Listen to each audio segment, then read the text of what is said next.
So, but on a funny note, I just want to give you that homage real quick. How many of these R&B, not no problem, R&B singers out here do you think, or Jason Weaver think, man, I could wash them bulls? I know I got more skills than them bulls, because it's funny you see R&B singers out here right now, but they don't do R&B. No disrespect to them, the way some of the OGs used to do R&B. Well, you know what, man? For the sake of sounding like an old head, this is what I'm gonna say. Man, I'm letting these young boys, everybody has their run, man. And when it comes to these kids and how they're choosing to express themselves creatively right now, hey, it may not be my cup of tea, but somebody's listening to it. There's a generation that's enjoying it. So, my thing is, if through their art they not hurting nobody, and they not taking away anything from anybody, I wish them all well. Me as an artist too, and as a creative, I've never looked at my talent, or I've never looked at my gift as something where I should compare it next to someone, because I think when you begin to compare yourself to the next artist or the next person, that really has to do more with your ego than with your God-given talent, right? And I don't like to live within that space, because it blocks, for me, it blocks my creativity when I move off of that frequency of ego. So what I just like to do is move from a frequency of, man, I love what I do. I want to express myself creatively the best way that I possibly can. I want to be able to connect with as many people through this gift as I possibly can. And I think when you offer up your gift like that, I think we as artists in general, we need to move and walk in our own, like in our own shit, our own creativity. And I just feel when you do that, then that's when the work really speaks for itself. Because there's enough room out here for everybody. We got all these streaming platforms now. You got all these niche listening audiences that, want to listen to a particular type of R&B, or want to listen to a particular kind of hip hop.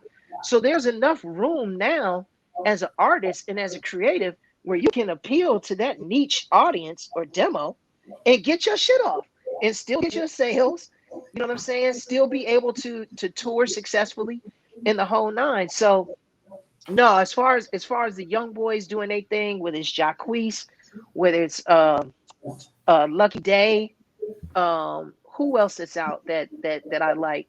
Well, of course you got the Chris Browns and the Trey Songz and all of those heavy hitters like that. But man, anybody doing their thing, I salute them, because I listen to all these guys' music. You know what I'm saying? And they all provide, inspiration to me in some kind of way. So no, me personally speaking as Jason Weaver, I never view my artistry or my gift from that position of like, oh man, this cat over here, I can move him, or I've just never looked at it that way. I've just always just wanted to stay in my own lane, be my own kind of artist, and connect with the people in my authentic way that I know how to be and that I know how to do. And I've noticed that when I get on that shit, I'm like, where somebody from a label is telling me, oh, you got to move so-and-so, and then it doesn't become fun anymore. It becomes a fucking pressure cooker. You dig what I'm saying?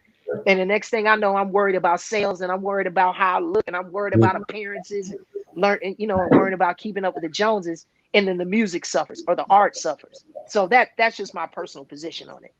Right. I got a couple. First, did you ever work with BG before, or was that just a myth? BG, the rapper. BG from Cash Money? Yeah. Nah. Oh, wait a minute. BG. He's locked up now. No, I know he locked. No, I know BG. Okay. I know BG. Okay. I know who you're talking about. Nah, I don't think I've worked with BG. Like, I know I've met him a couple times. Okay. And see, and the only reason why I'm kind of miffed at you asking that question is because I have done a lot of work with independent artists that have had features on them where I may have been on a feature with another artist. Right. So I could have indirectly, but I've never been in the studio with BG. Although I'm a huge fan, like I've been down with BG since the Cash Money days, like before they got their deal with Universal. Like I was rocking with Cash Money. So no, but as far as my knowledge, no, he and I have never worked together. No. Now, as far as your music career, what happened? Why did you stop? Or, are you going to ever get back into it like you were before? What happened? Like when you just like, you slow down and pursue acting more so. You know what? I think it was just timing. Like even when I was sharing with y'all brothers earlier, when I first got Smart Guy, I was working with Motown Records, Yeah. but I was in a position where as a young artist, I felt like I was in a holding pattern, and I just became really, really frustrated.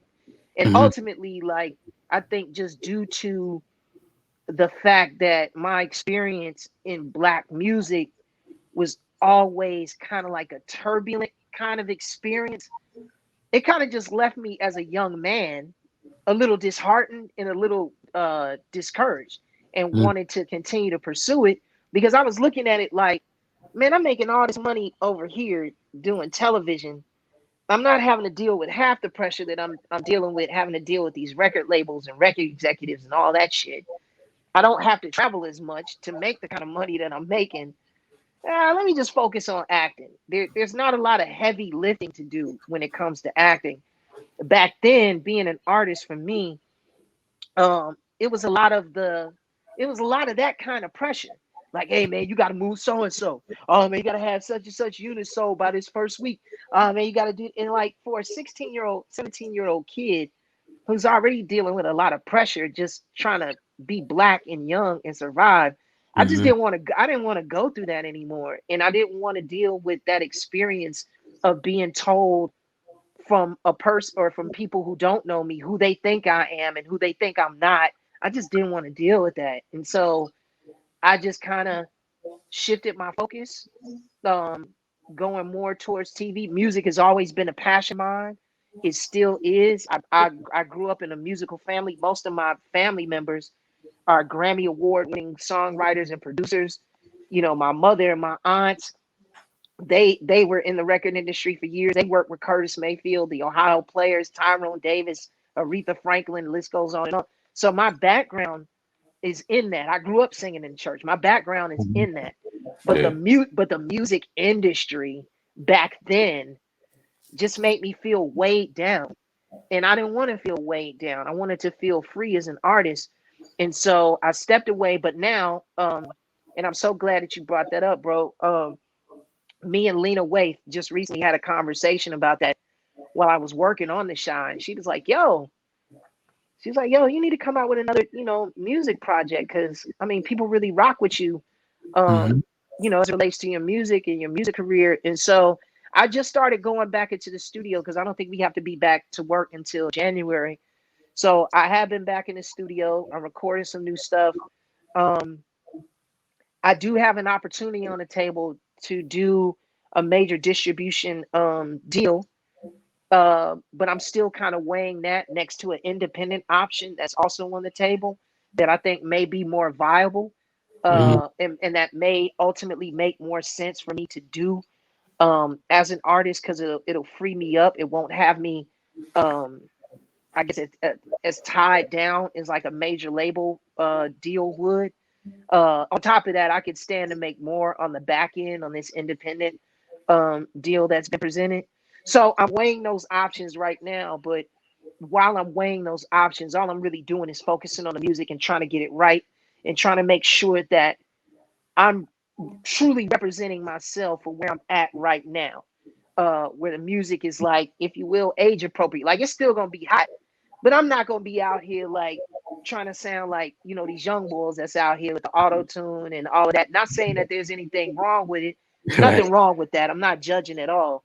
But as far as what people traditionally have known me to do, I just want to go back to doing like just good music, good solid songs with exceptional or excellent vocals, lyrics that hit home, that touch the heart, that touch the spirit. Um, and that's it. And that's all I'm aiming for right now. And once I get it locked in, and once I know that we're there and we're on cruising altitude, man, I'll let you guys know because I definitely probably want to preview some music on the show to where Dope. people can hear it and check it out. But yeah, I'm working on it now. But right now we're just now taking off from the runway, and we're trying to reach our cruising altitude. I'm trying to find my sweet spot right now. But I will have it done I'll probably have like a 7 to 8 song EP done no later than December. And then there is when I'll make my decision whether I want to put it on a major distribution platform or whether I want to go independent. And then that's when we can reconvene, gentlemen, and I can preview some joints.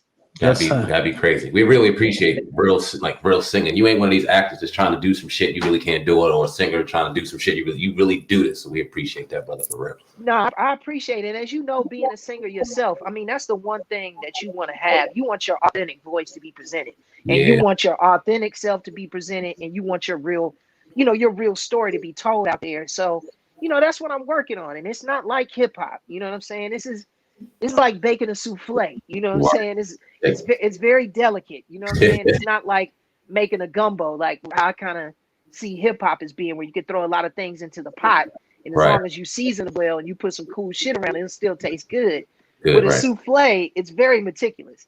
You know what I'm saying? So I'm just trying to do it the right way and trying to present something to the people that ultimately that they will receive well and enjoy.